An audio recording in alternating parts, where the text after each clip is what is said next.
Welcome back to Montober 2025, and we will be discussing 1979's Phantasm, starring Reggie Bannister, A. Michael Baldwin, Angus Scrimm as the tall man, and Bill Thornbury.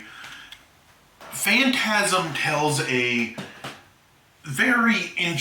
story in a very interesting way about a boy named Michael, played by A. Michael Baldwin, who discovers there is more going on with the neighborhood mortician than there appears. The film begins with a guy with a girl at a cemetery who gets stabbed to death. Then we see our first shot of the tall man, played by Angus Scrimm, like the girl turned into him.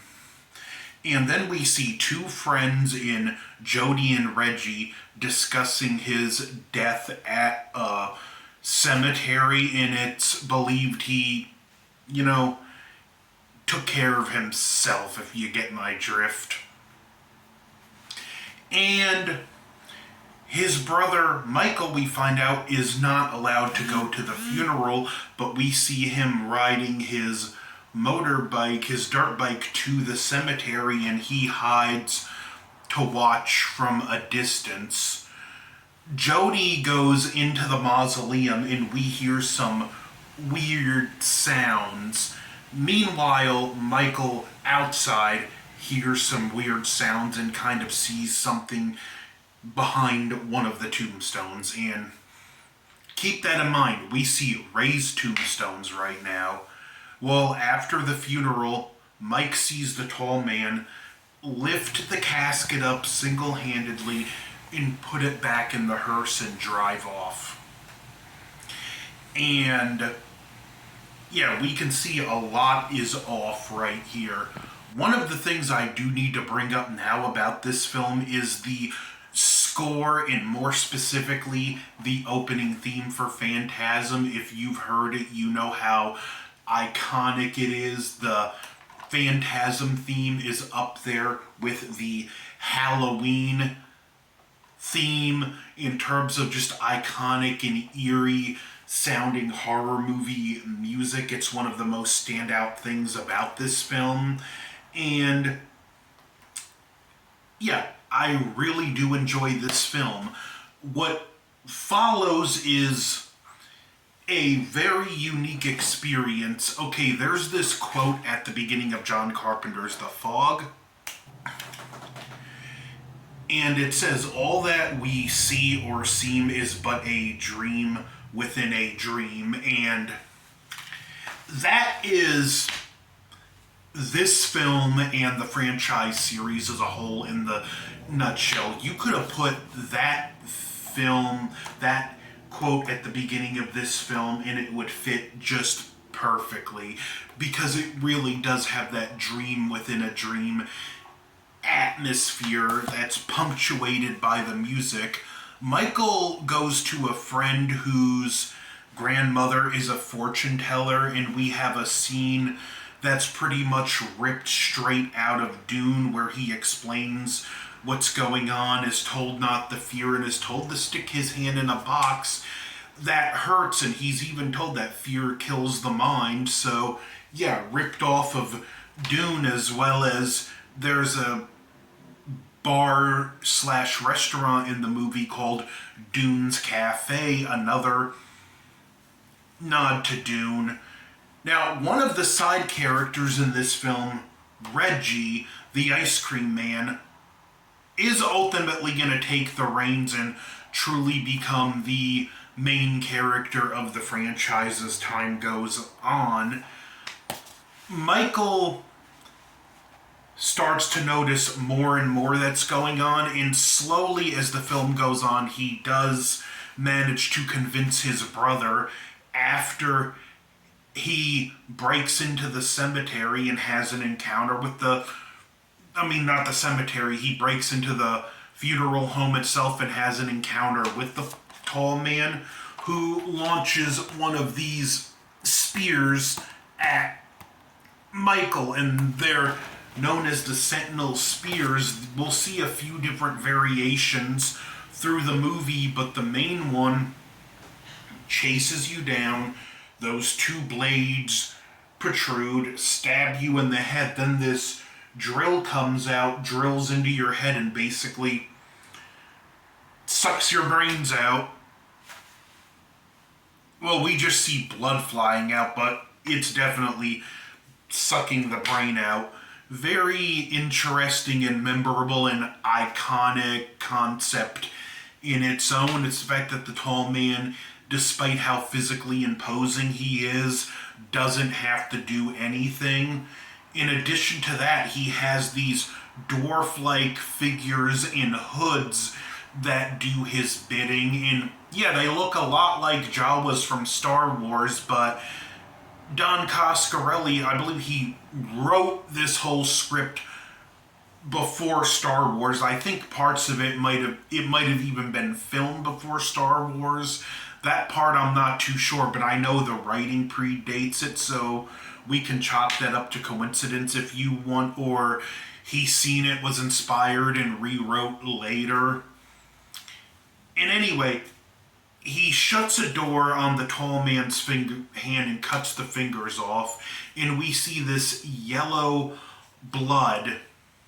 Now he shows it to Mike the next day, and the finger's still in the box, moving. Eventually, this turns into this giant fly-looking thing, and Reggie at this point finds out. So Mike, Jody, and Reggie all know something ain't right, and we see a series of events where they keep trying to deal with the tall man to no success whatsoever.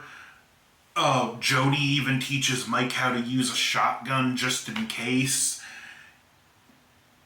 And, just great stuff. Some of the stuff I like about this film is even like the slice of life scenes. Like there's a scene very early on in the film before they know what's going on where Reggie and Jody are just playing guitar together on the front porch. Or the kind of slice of life interrupted by the bizarre. Like there's a scene where Mike is just walking through town. He's got a lollipop and he's checking payphones for coins, which, yeah, as a kid, that was something I would do because you never know, you might find a quarter in there. Sometimes people make a short call, hang up, and the machine spits the quarter back because they weren't on long enough. That was a thing that happened.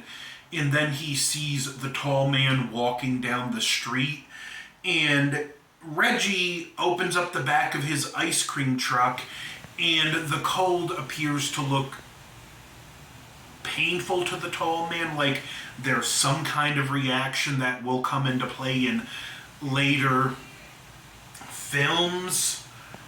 So just Don Coscarelli had a great vision for this film and what he wanted to do with it. Eventually, Jody decides for Mike's safety, he's going to barricade himself and barricade him in his room, so he shuts the door and wedges a screwdriver in so Mike can't get out. But Mike has a shotgun shell, a hammer, so he figures something out where he tapes a thumbtack to the shell, then tapes the shell to a hammer and hits it against the door so he can get out. He has an encounter with the tall man and runs away.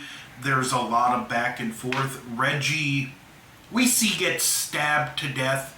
Well, first he mentions freeing these women. Then they find these two tuning fork looking things. There's these, they're dimensional tuning forks, but there's these big chromed poles.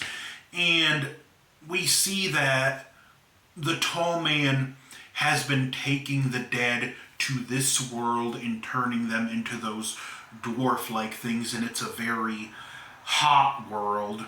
Now, after they plan to escape the funeral home, Reggie gets stabbed to death by one of the women. It's a character known as the Woman in Lavender. She was the one that stabbed the guy at the beginning of the film, and there was a scene earlier in the film where Jody picks her up and takes her to the cemetery again. What's with taking women to the cemetery? And Mike's watching, and he encounters one of the dwarf things, and inadvertently saves his brother's life because he would have no doubt been stabbed to death by the tall man.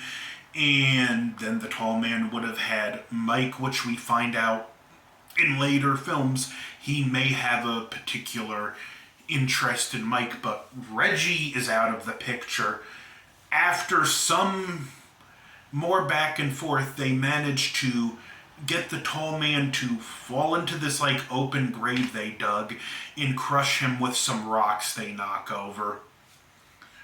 All's well that ends well.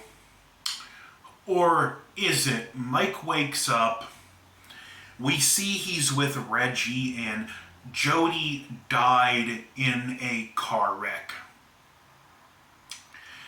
And we see the cemetery, and it's no longer the raised tombstones, it's the flat, in the ground ones. And we're just completely knocked off guard, like, what is going on here? And yeah, it's just a curveball in the best possible way. And Reggie's like, how about we pack our bags and just go on a road trip for a couple weeks, get out of this town. He's like, go and hurry up and get your stuff. We're going to leave first late in the morning. And we see Mike packing his bags, and when he opens the closet door, we see the reflection of the tall man in the mirror. And he gets grabbed by some of the dwarf things, and the film ends. Great note to end on. Like I said, this film does have that dream within a dream feel. There's one scene I didn't talk about earlier. I was saving it till the end, but Mike has a dream, which dreams do seem to be something with this film, where he wakes up, he's in the cemetery, and the tall man is standing over him, holding onto the post of the bed, and figures come up from the ground and grab him. Kind of foreshadowing the end there. Just a great classic 70s horror film, memorable score, solid cast, iconic villain in the tall man played by Angus Scrimm. Rest in peace, which, fun fact, the tall man's iconic suit, Don Coscarelli liberated that from his father's wardrobe without telling him, and had it altered, I believe, by his mother, funnily enough. She didn't tell his father either, to fit the actor of Angus Scrimm, who would go on to be a iconic horror character in himself. He really should be up there with some of the bigger ones, but those that know how great the tall man is. I definitely highly recommend Phantasm. For me, this will be and I know I'm hit or miss with giving the ratings, but this would be an 8 out of 10 for me.